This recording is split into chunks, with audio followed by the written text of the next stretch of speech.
Capítulo 7. Pasaron varios días a bordo. Al principio, Ayesha encontró la experiencia fascinante, pero conforme transcurría el tiempo, la niña comenzaba a desesperarse, al igual que el resto de sus compañeros. La niña lo notaba en el semblante de sus amigos, incluso Bogart lucía irritable, taciturno y apenas se comunicaba para lo más estrictamente necesario. Todos los días, por donde quería que Ayesha volteara, solo veía el mar interminable y azul extendido, su coloratura turquesa y crestas espumosas, levantarse y extenderse, hasta donde su mirada se lo permitía. De vez en cuando una manada de ballenas pasaba nadando en dirección contraria, muy cerca de ellos. Tommy y ella se emocionaban, pues era un espectáculo digno de admirarse, debido al enorme tamaño de las criaturas. El mover de sus aletas y los sonidos producían que resultaran ser muy melódicos y armoniosos, pero solo había ocurrido en un par de ocasiones. De vez en cuando, una manada de ballenas pasaba nadando en dirección contraria, muy cerca de ellos. Tommy y ella se emocionaban, pues era un espectáculo digno de admirarse debido al enorme tamaño de las criaturas, el mover de sus aletas y los sonidos que producían que resultaban ser muy melódicos y armoniosos, pero solo habían ocurrido en un par de ocasiones. Por lo general, los días y sus noches transcurrían con, con una monotonía poco alentadora y una expectativa angustiante de lo que pudiera ocurrir una vez llegaran a su tan anhelado destino. El capitán Burrows era muy amable con ella y con Tommy.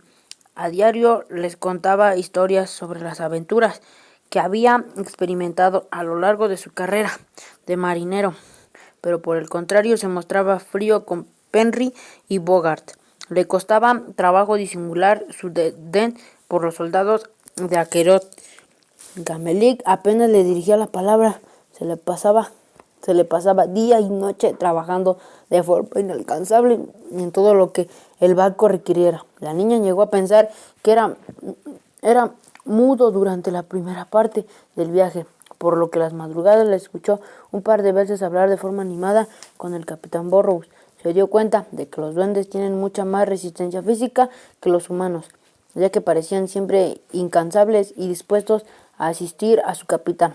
De vez en cuando lo veían acariciar una moneda de oro que Gamelik guardaba siempre en uno de sus bolsillos y miraba con tal devoción, como si fuera un amante perdida o a la niña de sus ojos. Ayesha encontró muy extraño que un ser le profesara tanto favor a un objeto y tanta indiferencia a las personas, cuando en su opinión debería haber sido al revés.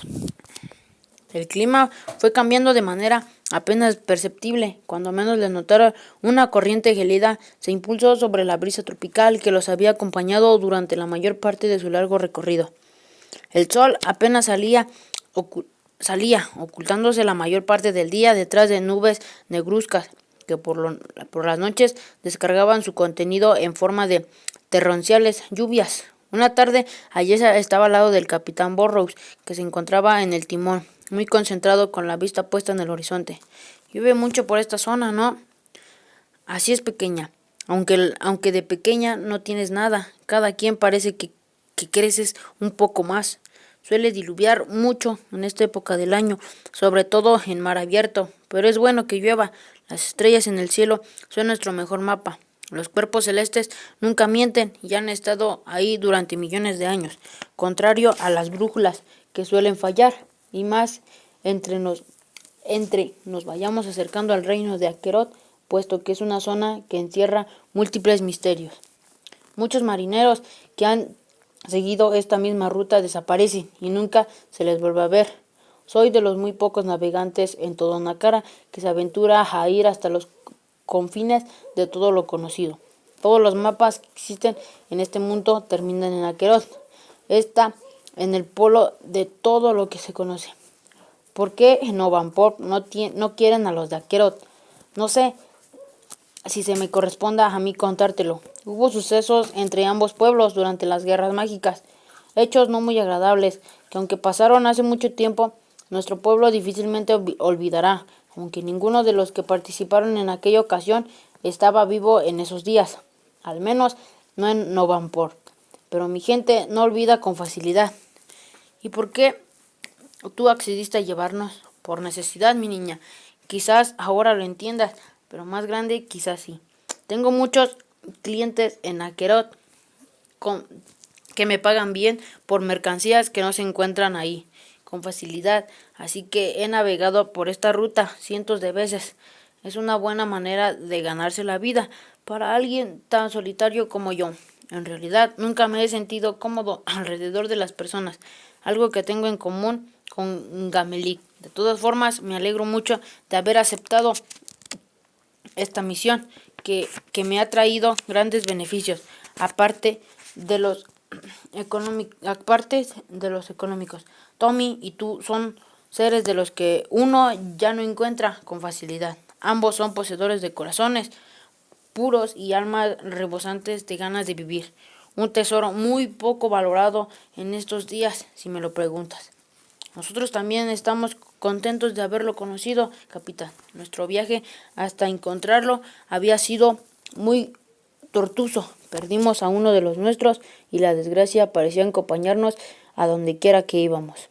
Agradezco que todo aquello haya quedado en el pasado. Estoy segura de que de ahora en adelante, de pronto, las aguas comenzaron a estrepitarse. La ciega negra empezó a bambolearse de un lado a otro de manera violenta, como si fuera un barco de juguete. ¿Qué está sucediendo?, preguntó el capitán Penry. Burrow se llevó el dedo índice a la boca, indicándole que guardara silencio. Tenía el semblante aterrado y el rostro tan pálido como un cadáver. De pronto, un tentáculo largo y lechoso salió de las profundidades, salpicando a todos los presentes. El tentáculo se postró encima de la cubierta, contorsionándose en busca de cualquier cosa que pudiera tocar. Tenía ventosas púrpuras que se abrían y cerraban como tenazas. Ayesha gritó y vio el semblante de horror y asombro de todos los presentes.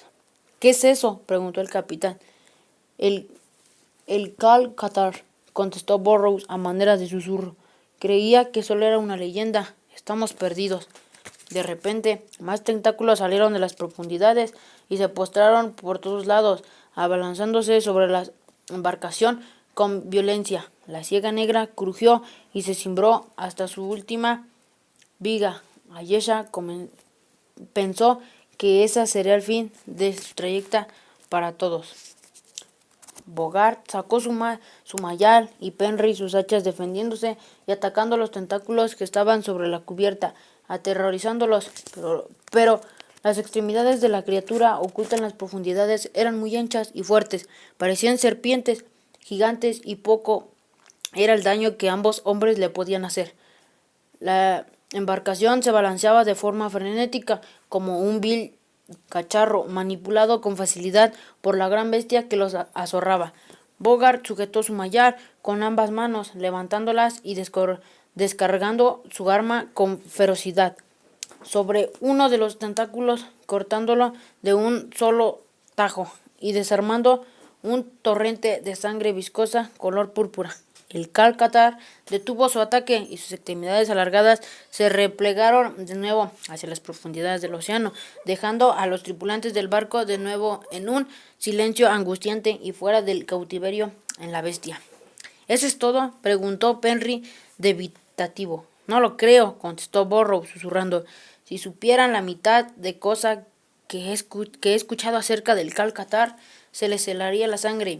¿Aún más?, preguntó Tommy. Si salimos vivos, milagro. Todavía no se ha terminado, dijo Gamelik con voz temblorosa, provocando el asombro a todos. Yo creo que la criatura se ha ido, dijo orgulloso Bogart. Vaya, sí le enseñé una lección. Ha sido un honor, mi futura reina, pero no sé si lo tengo que hacer. El futuro del reino está en ti. Nunca olvides de quién eres. Bogart preguntó a Ayesha desconcertada. El hombretón barbado corrió hacia la proa del barco lo más rápido que pudo con los brazos en alto, levantando su mayal y se impulsó dando un salto hacia donde estaba el rostro de Cal-Catar, gritando «¡Aquerot!». Brogat se elevó con los aires con una agilidad impropia de alguien de su tamaño, descargando su arma sobre el enorme ojo de su oponente y acertando en el blanco. La bestia lanzó un alarido incluso más chirriante y ensordecedor que el primero. Sus tentáculos soltaron el barco cuando se produjo el impacto. Ayesha gritó y trató de dirigirse a donde estaba la bestia que había sujetado con una de sus extremidades de Bogar, que seguía peleando y tratando de liberarse de su cautiverio, pero Penry y Tommy lo sujetaron para que no se lanzara al mar. Ella también.